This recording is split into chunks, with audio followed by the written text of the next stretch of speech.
Thank you all for attending. I see we have a mixed group between businesses, between economic developers, between Chamber President Hunter Mathena of the New Britain Berlin Chamber. Thank you. And I think this is the first virtual TDL gathering that we have in a while. TDL stands obviously for the Transportation Distribution Logistics Sector Partnership, convened here by Capital Workforce Partners. It is a statewide representation of the sector at a workforce board. And we have representation at our TDL sector partnership from various industries and subsectors within the TDL. We have the Department of Transportation at our table. We have the Connecticut Airport Authority represented, not at this meeting in particular, but overall at the quarterly meetings that we hold. We have CT Transit, FedEx, which I think Leslie Kay may be joining us soon from FedEx as well. We have Student Transportation as well, CT State Community College System. Sue Piscini is here with us. So since we launched, we had 3 action teams that the overall group wanted to focus on. One of it was workforce development. The other one was industry promotion and career awareness. We also had a policy group, which later on became not its own group, but the larger employer group that I still remember, they wanted to have policy at every step of the way, which makes sense. Policy has to be adopted by any action team. Some information for the group today. We have the summer youth application open for businesses that are interested in hosting youth between the ages of 14 to 24, 4 to 6 weeks, totaling 120 hours. This is a work experience at no cost to the employer, but this is paid off by the funding that we have for the youth. Also, we have the Good Jobs Grant, and this is an incumbent worker training grant that offers funding for businesses that have a tech role for an incumbent to upskill themselves and take on more responsibilities. And this could give an employer up to $5,000 in wage reimbursements. We have enough money for 20 slots left, so let me know if you have any questions about that. I'm probably going to put in a link for that shortly. So I connected with Chris. Let me pivot to the main topic today. I connected with Chris after reading the article in the Hartford Courant regarding this warehouse legislation. And we wanted to be more informed, and I wanted to share this to our partnership so that they are informed about the upcoming changes impacting their industry. The CBIA, which is Connecticut Business and Industry Association, is a leading voice for Connecticut's businesses in creating economic growth and in shaping legislative policy. Fair to say we are aligned in this, aligned to the point where we share the same building together, actually. And getting access to information is key for any business to be successful and to avoid upcoming troubles. Sorry to say this. This was called in as an urgent meeting so that you are informed and so that you react and listen into Chris and Paul today. With that said, I yield the floor to Chris and Paul. Great. Well, thank you, Mohammed, and want to thank you all for coming together. I know it was a little bit short notice, but it's an important time of year to be talking about this particular piece of legislation that has already passed, because we only have 2 weeks from today left in the legislative session to seek any changes to the legislation that could possibly make it so that you could actually implement this in a timely fashion and be able to still operate here in the state. So I'm Chris Davis. I'm Vice President of Public Policy here at CBIA. So I oversee all of our public policy, legislative team, lobbying team, of which is Paul Amarone, who's joining me here today, who will kind of walk us through some of the main details of the bill. Paul's our Senior Policy Director on workforce or on job growth and manufacturing, so he was really our lead on these conversations, still is, on the changes that we're seeking to try to make it so that this bill can actually be implemented. To give you a little bit of background, and then I'll have Paul walk you through some of the main sections of the bill. This bill was, and I want to make sure, Mohammed, everybody can see my screen here. This bill, Senate Bill 298, is ultimately what it was. Kind of went through an unprecedented process. This bill was an emergency certified bill, which means they didn't have to go through a public hearing process. They didn't have to have any kind of public input on it. And it was passed very early on in the session, which is why this is unprecedented. They do emergency legislation, things come up, things happen, changes happen. Usually later in a session, something like that, where an issue pops up that wasn't on people's radar in the beginning of the session, so it never had the chance to go through this process. This bill, however, was strategically and specifically done to avoid public input and was done so that they can just kind of push these major changes through without any kind of significant input from the impacted businesses like the ones that are on here today. This is not the first time they've talked about doing a warehouse worker bill, as it's commonly referred to. Last couple of years, they've had proposals out there. They've had public hearings. They did not have the support to pass it, and did not pass it. Instead, they took this bill and put it in with a number of other emergency-related issues, including funding for emergency funding to offset federal cuts and things like that that actually needed to be done quickly in the beginning of the session.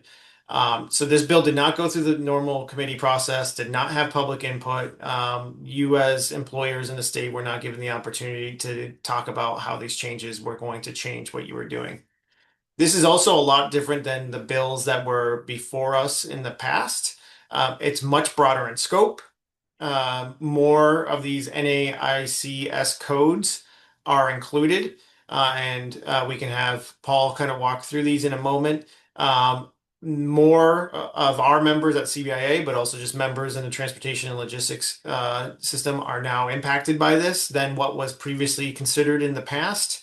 And then there was additional things that were put into the bill that were not contemplated in previous versions that highly restrict what you're able to do, as far as determining productivity of your employees here in the state. So with that kind of framework, I will hand it over to Paul to kind of walk through what some of those major changes were. Thank you, Chris. And as Chris noted, Paul Amron, Senior Policy Director here at CBIA, and really been working on this bill for the last couple of years, raising concerns from the business community. So I kind of get into some of these codes here. So obviously, every business, every warehousing specifically, is registered through these NAIC codes, as we call them. As you can see here in 2025, there was a bill, and the codes that were in that bill are included here on the screen. And then there were additional codes that were added, early on in session that got through the emergency certification bill. So there was not an opportunity for several warehousing distribution centers who were not included in the bill last year to have an opportunity to raise concerns and negotiate. And as you can see, those codes are added here. So we're talking about businesses overall, like Amazon and Target, Stop and Shop, and a lot of really just like much bigger food and retail, Wayfair, for example, throughout the state that are now included in the bill. Chris, if you want to go to the next slide here. So, like, what exactly does the bill do, right? It's a very in the weeds bill itself. Essentially, what the employers that are impacted by the bill will need to do is provide all employees with a written quota description at hire. So, you hear the term quota, basically like what are you expected to do? How much are you expected to do in this amount of time? What is your exact duty? Which uh, most employers are all already doing. One of the big changes is notice of any quota changes before, during, or after a shift. So warehousing is obviously a very changes by the minute, based on demand, based on customer needs, based on supply chain, based on the number of employees that may be out that day, vacation, sick. So this now will require the employers impacted by the bill to basically provide real-time written notices to the employees whenever something changes. Can certainly add up as far as compliance and kind of back end for HR to ensure that they are doing that. And obviously, they need to explain how their productivity metrics or responsibilities basically work and what the methods are. And then you need to ensure that you're keeping all of that data. Now, some of this actually may be done already and probably is done already. Um, but now you need to keep all of that for 3 years. And as we get a little bit further in the slideshow here, you will see why it is extremely important to ensure that you have all of that data for that time frame. We can move on to the next slide here. So what is productivity data? What is work speed data? A lot of kind of words here. Essentially, as I had noted earlier, these are basic responsibilities, right? So if you're using Amazon as an example, I've toured the Amazon facility distribution center in Windsor multiple times. They have kiosks there already. The employees have apps on their phones. They're aware of what they're doing, right? Um, that's essentially what work speed data is knowing, for example, in an hour, how many packages have been put together in an hour, and being able to look that up and see where you're at and see where you are compared to other employees. So a lot of it is being done already in a way, but the actual changes to those quotas is really what this bill gets at. And as we'll see a little bit further in the presentation, the litigation attached to that kind of open-ended litigation on the employer if they are not able to provide any changes that were made, or maybe there's the employee felt that they didn't receive the changes in a timely manner. Well, now that employer is opened up to a very potential very costly litigation exposure and attorney general involvement in fines, as we'll see a little bit later. Chris, you can go to the next slide here. So, what are the restrictions on these so-called quotas? Cannot interfere with breaks. So, lunch, or maybe they have a 30-minute designated break. Cannot require unsafe speeds. And unsafe speeds is in quotations because it's not really defined what an unsafe speed is in the bill. One employee might think that a speed is relative to their skill set and their experience, and another employee might feel that it's not. So it's kind of unclear on exactly what that unsafe speed is. And a really, really big one, the third one here, is limiting short-term, short interval measurement. So you now, as the employer, cannot say, for example, 10 boxes an hour. Now it cannot be anything less than a full day's work.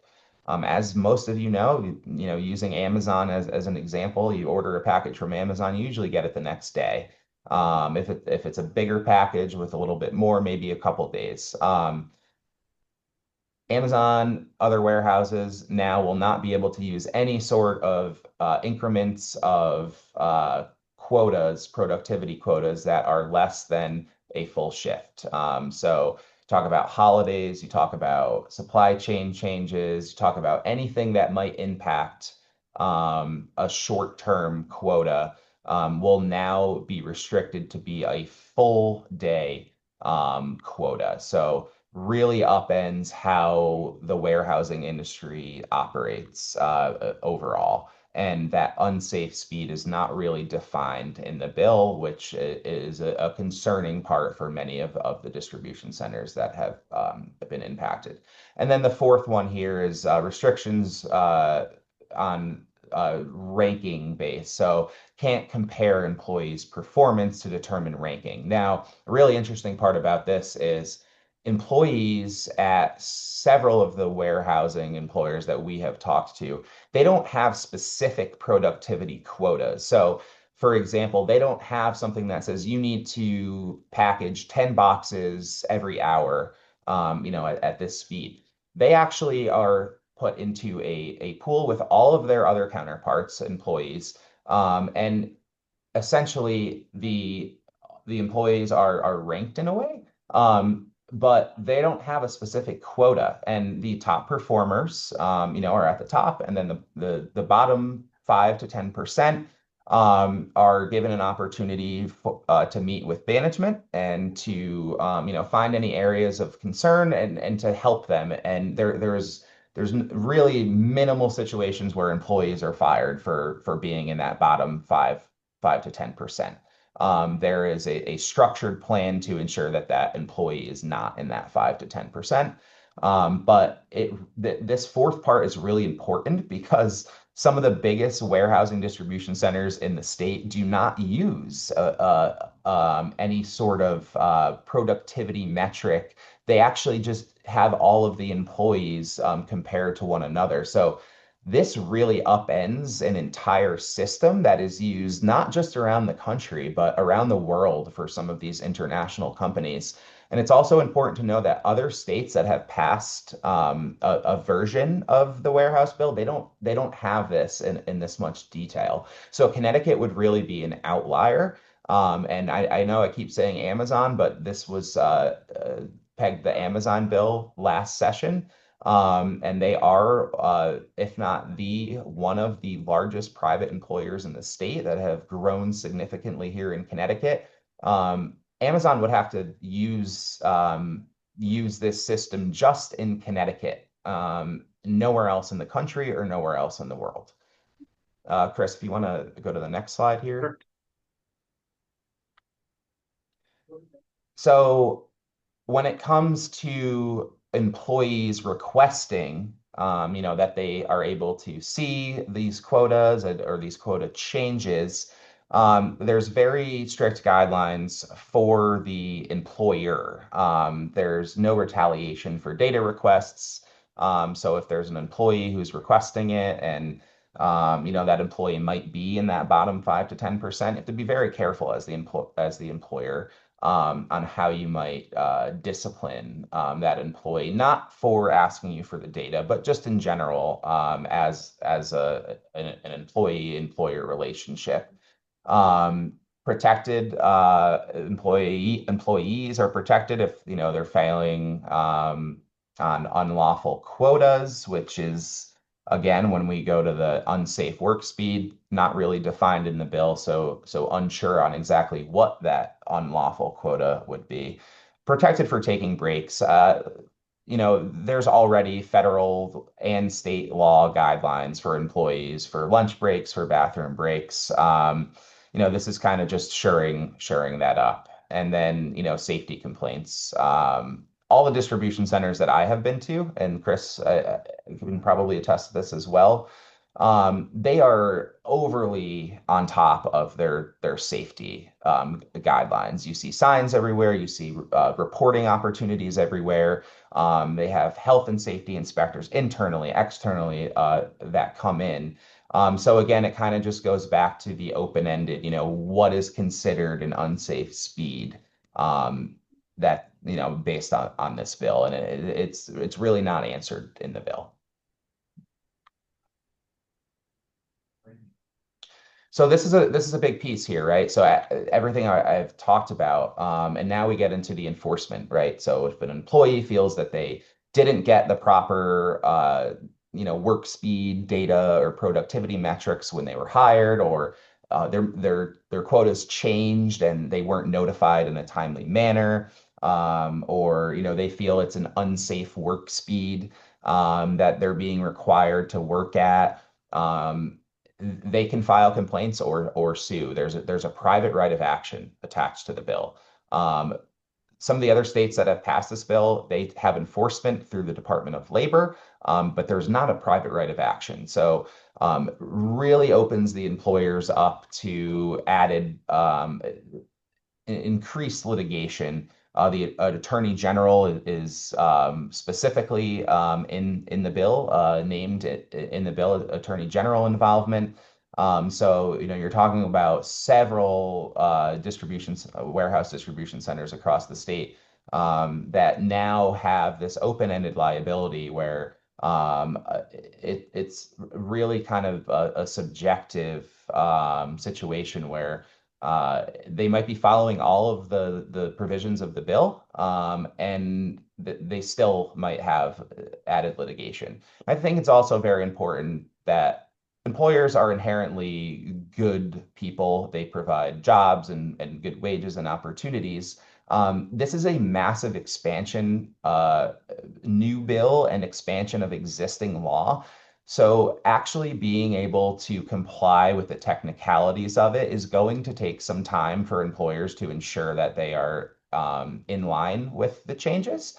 But a small technical error can certainly lead to a potential lawsuit at one or several of these warehouses, which is something that we have conveyed for the last 2 years, but unfortunately was not changed in the emergency certification bill. So what is what is the impact here? So this entire quota design system, I used Amazon as an example before, so I'll stick with them. They're gonna have to update that they're not going to be able to compare employee productivity anymore. They're going to have to use a completely different system, and other warehousing distribution centers that may or may not use the system are going to have to find out, if they're in line with the law, if their productivity metric system or quotas are in line with the law. That could require them bringing in outside counsel, attorneys to ensure that they are in line with the law, and could be very, very costly. And then certainly limits flexibility in operation changes or adjustments. So you talk about the holiday season. It's obviously peak season for a lot of these warehouse distribution centers. You talk about changes in supply chain, whether it's tariffs or a global conflict. So things change very, very rapidly. And these warehouse distribution centers are currently able to kind of adapt to those changes. This is going to limit their capability to do that. And then the third one, obviously, is the increased compliance. So new systems, new metrics might require bringing in outside counsel to ensure that you are in line with them. And then obviously the worst case scenario is a private right of action, where you are, then utilizing, your attorneys or outside attorneys to go through that process with you.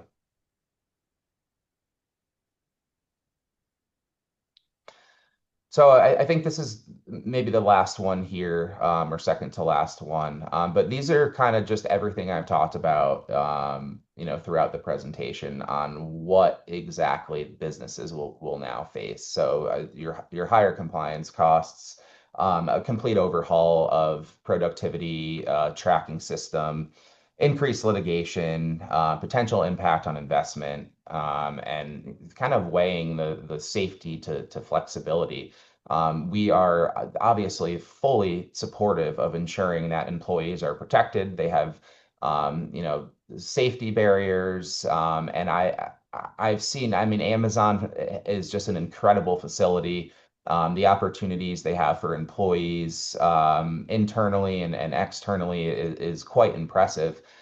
So it seems like the bill goes a little bit further, without fully understanding the actual warehouse distribution center sector itself. And I think the key piece of this is also investment, right? Warehousing is one of the fastest growing industries in not just in Connecticut, but around the country.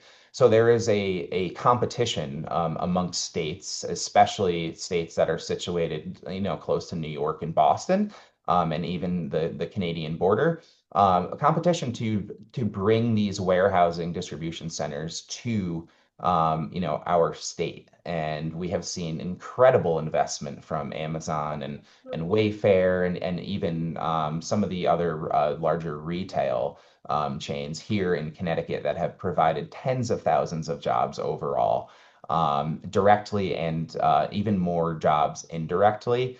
And this certainly, I mean, we've heard it, firsthand from some of these businesses that this certainly will make them scratch their head and think twice about how much more investment they want to do here in Connecticut. So I won't go in. I mean, I think I went in detail on most of this stuff, but certainly a more detailed compliance framework overall.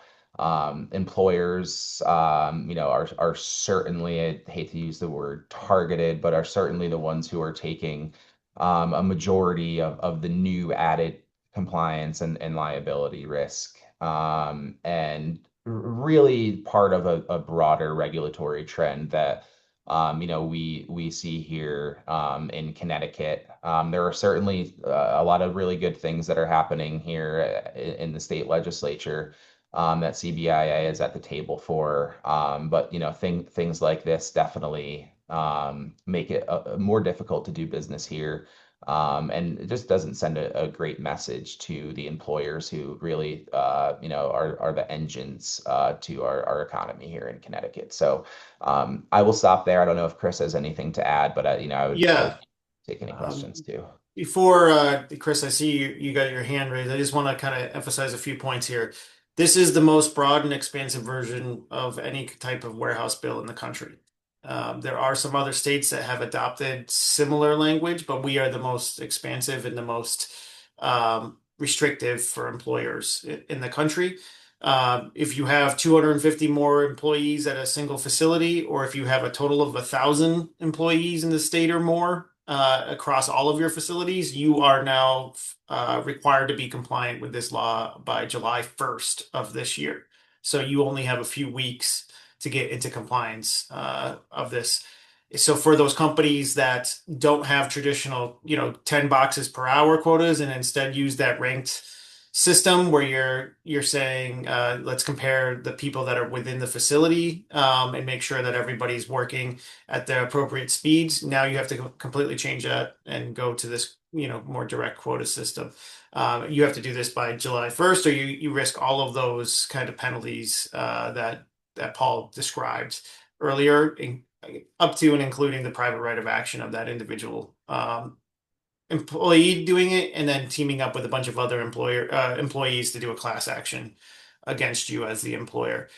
So what's the next steps? There's 2 weeks left in the legislative session. We are actively engaged with a number of impacted employers to be able to try to get some changes done here. Obviously, we are opposed to the private right of action. And as Paul mentioned, most other states that have similar language don't have that private right of action and that threat of class action that this now creates. The peer-to-peer ranking system is a major change. No other state has that, and could upend what you're doing. So we're actively trying to get that changed or removed from the bill.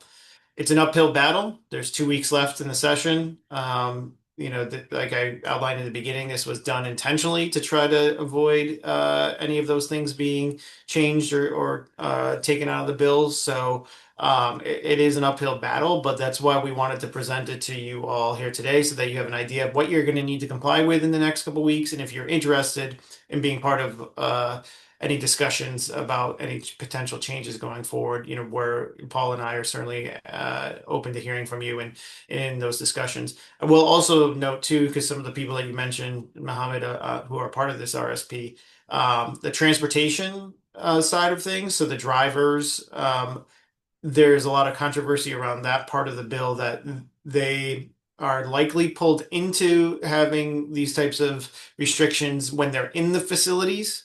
So if they're handling the packages, putting them onto their trucks, things like that, those kind of small TDL companies that do this independently through Amazon, so that they're a separate LLC, they go pick up these packages, they would be covered under this bill. Who's not covered is like when the driver's out on the road. So when they're delivering the packages, this doesn't apply to them, but when they're actually in the facility. So as you can imagine, the major parcel delivery services are now pulled into this and are impacted by this. In addition to this, they're traditional, quote unquote, warehouse workers. So with that, I'll open it up. I know, Chris, you have your hand raised. I am concerned. We have a couple companies in town, but I've been working with Mohammed and the TDL group for a while. How does the state define and how can something be an emergency if it has nothing to do with an emergency setting? Because the fact of the matter is, this is legislation by mandate. There was no public comment. These are some of our largest employers in the state of Connecticut, and I understand wanting to protect workers. I get it. I think we all want to protect workers. But to me, this puts us in a very negative spot of, hey, you've made a huge investment, but we're going to now stick it to you. I mean, and I don't know, again, is it they have the numbers so they're going to do what they want? I mean, to me, using the word emergency and putting this in there is ludicrous at best. And the fact of the matter is, I don't know what other ones were in there, but I'm sure there's others that affect CBIA members. I mean, it's just something where you're playing a game with what essentially is you're trying to go around what democracy actually is. Because there's 3 million people in Connecticut, and how many people got to talk on this bill? A couple hundred? Yeah, to that point, Chris. So to be emergency certified, the leadership, so the Speaker of the House and the President of the Senate, just have to say that they think this is an emergency, so they can certify the bill as an emergency certification and bypass all of the rules regarding public hearings on the bill. So that's all that was needed, and that's what they did in this particular case, to include it in with all the other things that may or may not have been legitimate emergencies, like funding to offset some federal cuts that were coming our way as a state. Sorry, just I wanted to speak my piece because to me it's crazy because they already have the votes and now they're saying we're not even giving you a chance to talk about it. And we're talking about some of our major employers. And I know I use the word careers because that's really what we're talking about here. We're not talking about just jobs. This is not people ringing a register at retail places. I mean, these are real careers and opportunities that could potentially disappear because of what they're doing without all the information. Yeah, and one of our biggest concerns, Chris, is that not only the ones that are already here and how that impacts them, but what's the impact on future development here in the state? The RSP is specifically designed to try to attract and build the TDL sector here in Connecticut. And we are that hub, like Paul was saying, for the Northeast. A lot of companies are using Connecticut-based facilities as their kind of hub here in the Northeast, all the way up to deliveries into Canada in some instances. Does this send that wrong signal? And we have heard from some of the major employers and warehouse distribution center people that this might put on hold what they're thinking about doing here in the state, any of that expansion. They have facilities here. They've already made that investment. They're here. They're going to have to comply in this case. Most likely, they're not going to shut down the facility. However, they may have no further interest in expanding. So all of those jobs that we were projecting and hoping for and planning on in this sector are now potentially, at risk if some of these larger warehouse distribution companies decide, we can put this right over the border in Massachusetts, right over the border in New York, right over the border in Rhode Island, wherever, right around us, and have the same effect essentially on their business strategy, but not have to comply with any of these rules. Do you think CBIA or anybody has a legal leg to stand on whether or not this actually was quote unquote legal? I mean, yes, understandable. The two people say they want to say it, but yeah, if we're looking at funding cuts, I get it. If people are going to lose their SNAP benefits, but I mean, to me, that's quite insane that everybody's doing all this hard work and it affects companies, it affects the state, it affects folks like myself, you. There's so many people that are affected by this, and I don't think the people that put this in place probably even understand 5% of what they've done. Yeah, I mean, it is, they followed the rules in place to make it a emergency certified bill. It was signed by the governor. So it has the full effect of law at this point and taking effect in this section of the bill that dealt with the warehouse worker, quota systems, that takes effect on July 1st. Thank you. Is there any message? I know you said earlier, like for people to, if they want to react within this, whatever time left we have, is there any last words or message that you want to make sure the rest of the partnership should be informed or should react to avoid storms ahead? Sure. So I believe Mohammed shared with you all kind of the breakdown, one pager of what's in the bill. So you'll be able to take a look at that, take it back to your teams, see, first and foremost, does it impact you? How does it impact you? Is there something in there that, if change would have less of an impact or the ability for you to grow here in the state?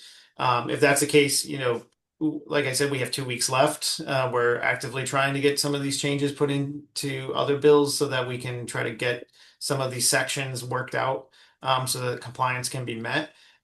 So if you have anything in particular, feel free to reach out to Paul or I, or go through Mohammed to get us. And we have a broader coalition of employers, that are members of CBIA, some that are not, that are actively working together to try to get some of these changes made. So we're more than happy to have more input from anyone else as we go to do that.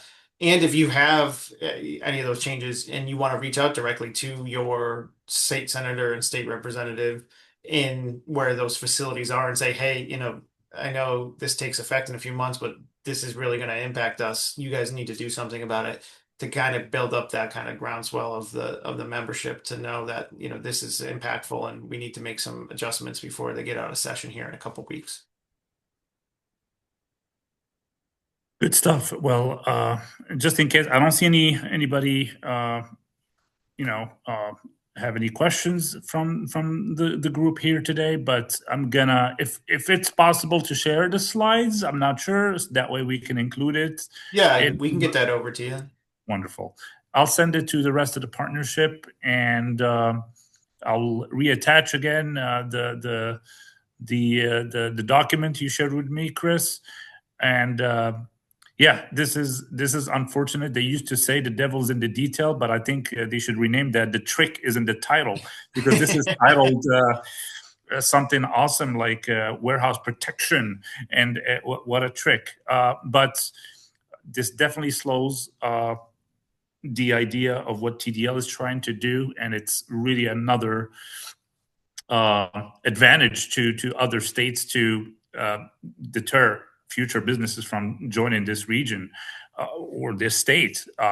But again, there is strength in unity, and I think we can at least do our part by informing the public and connecting them with us from this sector, at least.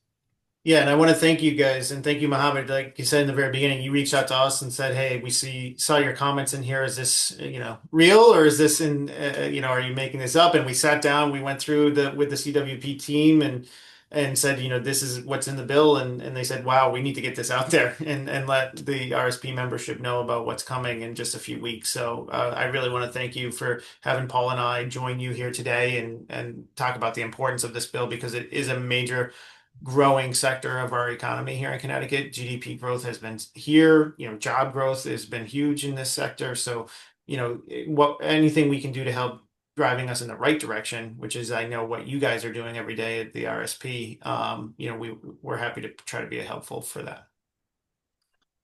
Thank you so much, Chris, and thank you, Paul. It is a pleasure to meet you here, and we'll stay in touch. I'm gonna sum up as soon as I receive the slides. That way I can push it out to the whole membership, and we'll go from there.